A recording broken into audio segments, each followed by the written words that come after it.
السلام علیکم پښتو شو چینل خبري ټولګي ته ښه راغلاست. د کورنیو چارو وزارت پر وزیر عبدالله د موقت حکومت د اعلان ګوتڅنډنه کړې او غني په بدل کې څه ورکړي. نور معلومات به لږ وروسته په راپور کې واورئ.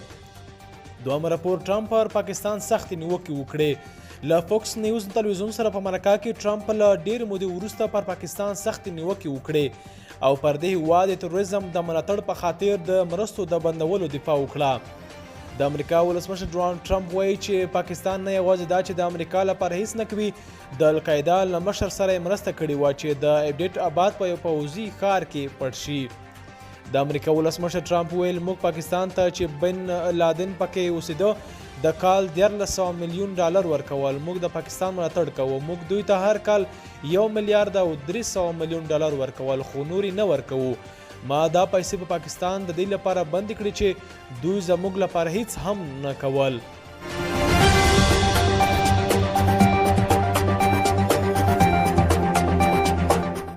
او بل مهم خبر دا دی د پاکستانی پوځ ظلمونه به د دوی د زوال لامل شي. که څه هم د پاکستانی پوځ لخوا په بلوچستان او پښتونخوا ایالتونو کې پر پښتنو بلوچستانو د ظلمونو له کبله وخت نه وخت لاریونونه کیږي، خو دا ځل د پاکستانی پوځ لخوا د ماشومانو د شهیدانو له کبله پراخ لاریون پیل شوی دی. دغه لاریون د خیبر پښتونخوا د بنو په جنخیلو سیمه کې د پاکستان پوځ له لوري د ماشومانو د شهیدانولو له کبله د یاد پوځ پر ضد پیل شوی دی. که څه هم د لاریون 4 ورځې پوره شوې، خو دا چې پاکستاني پوځ د موضوع په اړه سر خلاص نه کړ، خلک لاریون 5مې ورځې ته وغځوو. په دې لاریون کې خلک د پوځ خلاف د مرګ شعارونه ورکوي او د عدالت غوښتنه کوي. لاریون کوونکي وایي که د پاکستان حکومت یې غوښتنې همدلته ونه مني او غږ یې ونه اوري، نو دوی به خپل لاریون تر اسلام آباد هم وغځوي او بیا به یې مخنیوی ناممکن وي. دوی وایي د پاکستان د پوځ وحشت اوج ته رسېدلی او نورې پر وړاندې چوپ نه پاتې کیږي او تر هغو پورې به د پوځ خلاف مبارزه کوي چې د دوی وژل او ځورول بس نه شي. خو که بیا یې هم ظلمونو ته دوام ورکړ، دا به د پوځ په زوال تمامه شي. د بنو جان خیلو اوسیدونکي د پاکستان له حکومت غوښتنه لري چې د شهید شویو ماشومانو قاتلین پوځیانو د پیدا او د ولس په مخ کې دې اعدام کړي. د شهید شویو هلکانو کورنۍ وایي چې دوی شاوخوا 20 ورځې وړاندې د پوځ له لوري له ځان سره وړل شوي وو چې 4 ورځې وړاندې مړي په خوړ کې وموندل شول. او بل مهم خبر جو بایډن تر راتلونکې میاشتې ځواکونه نه باسو. امریکا متحده ایالاتو ولسمشر جو بایډن په خپل وروستیو څرګندونو کې ویلي چې له افغانستان څخه خپل پوځیان باسي، خو دا شي ژر نه. ښاغلي بایډن زیاته کړه چې امریکا ته به ډیره سخته وي چې په راتلونکې میاشت کې خپل ځواکونه له افغانستان څخه وباسي.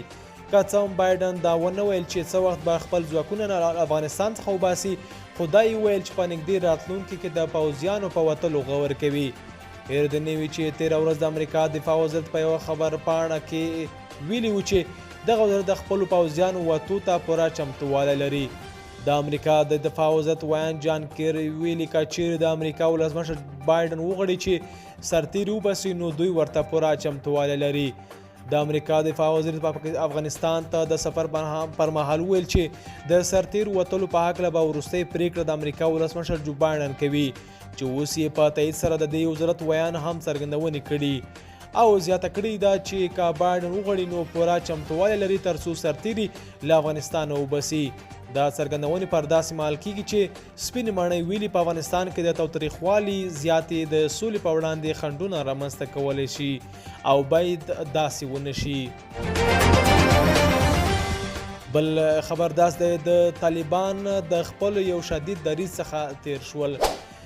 د وسلوال طالبانو د سیاسي دفتر ویان ډاکټر نعیم وردګ وایي چې دوی په مسکو کې د افغانستان د مسلې د حل لاره یوازې د اسلامي امارت منل نه دي وړاندیز کړي. د طالبانو دغه ویان ویلي دي چې دوی دا ډول کوم شرط نه دی ایښی او نه هم په دې عقیده دي چې د مسلې حل دی صرف د اسلامي امارت منل وي.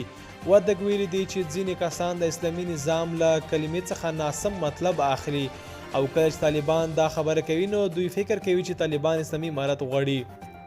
تر دې وړاندې په کابل کې د روسیې ځانګړي استازي ضمیر کوولوف ویلي و چې په مسکو کې طالبانو په دې باندې اصرار کړی دی چې د افغانستان د کشالي احتمالي حل د اسلامي امارت منل کیدای شي. دا چارو کاربوان وایي چې د طالبانو له لوري د سپیناوي ښه دی او دې ته لاره هواروي چې په افغانستان کې د دوی سره په هر څه بحث شي او بالاخره یوې حل لارې ته ورسیږي.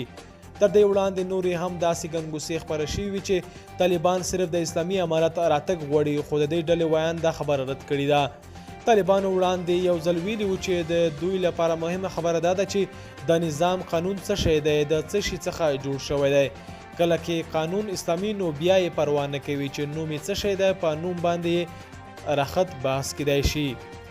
د افغانستان د سولې په مذاکراتو کې یو مهمه مسله د نظام نوعیت دی. د افغانستان حکومت تل ټینګار کوي چې په هر ډول وي جمهوریت باید حفظ شي. که څه هم طالبان وایي چې د نظام نوم ورته مهم نه دی، خو د دوی د ځینې څرګندونو څخه ښکاري چې دوی په هیڅ ډول د جمهوریت بنسټیزو اصولو ته ژمن نه دي. او بل خبر داسې دی ډیر ژر به له طالبانو سره د سولې په اړه موافقه وشي. د راتلونکي اپریل تر میاشتې پورې به له ولسوال طالبانو سره د سولې پر وروستۍ هوکړې ته ورسیږي. د خبرې په افغانستان کې د سولې او پخلاینې لپاره د امریکا د متحده ایالاتو ځانګړي استازي زلمي خلیلزاد کړي دي. خلیلزاد په پلازمینه کابل ښار کې له خبريالانو سره د مرکې پر مهال د سولې د بهیر په اړه په محتاطانه ډول خوشبیني وښوده او ویل چې د هیله مند دی چې د راتلونکي اپریل تر میاشتې پورې له وسلوال طالبانو سره د سولې پر سر وروستۍ هوکړې ته ورسیږي. بل خوا لویدیځو خبري اژانسونو د باخبرو سرچینو په خواله راپور ورکړی چې ښاغلي خلیلزاد قطر ته د خپل وروستي سفر په ترڅ کې له طالب مشرانو سره 3 ورځې په لپاسې غونډې کړې دي. په دغه غونډو کې طالبانو سیاسي استازي خیر الله خیرخوا محمد فاضل هم ګډون کړی و. د راپورونو له مخې د دغه غونډې په ترڅ کې طالب مشرانو د راتلونکو ولسمشرو ټاکنو د ځنډېدو او د یو موقت حکومت د جوړېدو غوښتنې کړې دي. دا په داسې حال کې ده چې د افغانستان جمهوري ریاست تېره اونۍ ویلي و چې ښاغلي خلیلزاد جمهور رئیس ته د افغانانو په ملکیت او مدیریت د سولې د هلو ځلو لپاره د سیمې ځینو هیوادونو ته د بیا ځلې سفارونو او برنامو په اړه معلومات ورکړل او ویل چې له دغو سفرونو وروسته به کابل ته د راتګ پر مهال د خپلو سفرونو د پایلو راپور له جمهور رئیس سره شریک کړي. او بل مهم وروستی خبر د پاکستان ولسمشر افغان سوله کې ځان ته د امتیاز لټه کې دی. د پاکستان ولسمشر عارف علوي هم د افغان سولې لپاره خوله خلاصه کړې او د امتیاز په لټه کې هر څه هیر او ویلي دي چې پاکستانیانو د افغان سولې برخه کې بشمیره قربانۍ ورکړي.